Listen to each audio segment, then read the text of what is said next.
Hi there, my name is Chris Martin, and I'm going to be lecturing today on this article by Kendall Walton called Restricted Quantifiers, Negative Existentials in Fiction.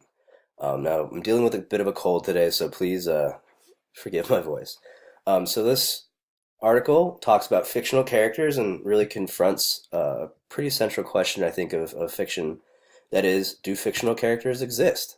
We're going to be looking at a few claims here and seeing what their implications are. So number one, there is no big bad wolf.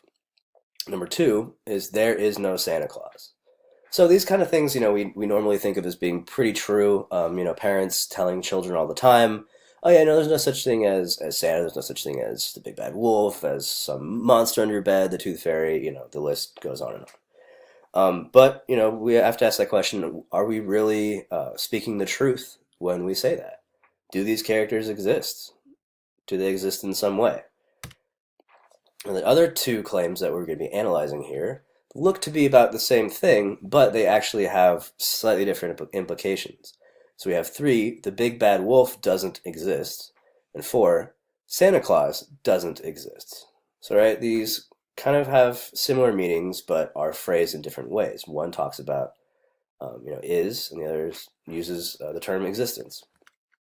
So, Walton is examining these against the interpretation of a realist theory. So, what is realism? So, according to realist theories, the Big Bad Wolf and Santa Claus as fictional characters do exist. So they're real. They exist.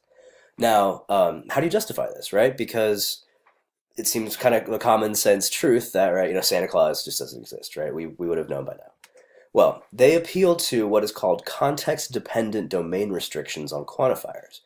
So this talks about sort of changes the context that is implied in a statement. So here we have there are no cheetahs. So right, so when somebody says there are no cheetahs, that can mean, well, there are no cheetahs in this zoo, right? So if I'm walking with my friend and we're in a zoo, and I know the zoo really well, right? And he says, oh, well, where are the cheetahs, right? Or where are the polar bears or whatever? I say, well, there are no cheetahs. When I say that, it's not completely unreasonable for him to take that to mean, oh, there are no cheetahs in the zoo, right? He doesn't think I'm saying, oh, there are no cheetahs at all, right? So realists appeal to these domain restrictions to say, oh, yeah, well, you can say Santa Claus, there is no Santa Claus, but Santa Claus exists in some way. Um, he exists in some way, like there is no real person who is Santa Claus. Well, Walton wants to examine the differences between the two ways of sort of phrasing these statements. So, one, there are no cheetahs.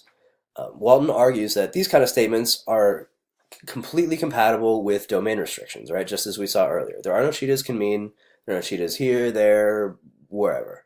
Um, but he does press and points out that when you phrase the sentence as there exist no cheetahs, that you don't have the same kind of context restrictions available to you. You're sort of saying something a little more concrete there, right? He's saying when you say there exist no cheetahs, there's just no way that one could reasonably interpret that as meaning, oh, there exist no cheetahs in this zoo, right? That would just be that would be weird. That wouldn't make sense. So, why is this a problem for realist theories? Well, Walton argues that one and two are perfectly compatible with the realist theories. They're subject to domain restrictions, so it doesn't create any problem for a realist to say that. To say there is no big bad wolf because he's speaking, in a certain way of using these domain restrictions. There is no real person who is the big bad wolf. However, he thinks that three and four, phrased as the big bad wolf doesn't exist and Santa Claus doesn't exist, really pose a problem for realist theories because they are not subject to these domain restrictions, right? They have a much more specific and sort of a exclusionary meaning, right? It just means that the big bad wolf does not exist. Um, so this is because statements that predicate existence aren't subject to these domain restrictions.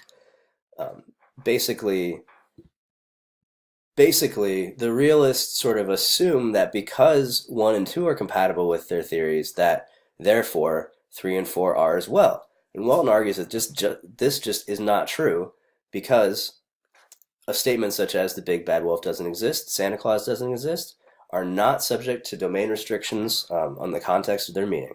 And so they definitely mean that these things do not exist.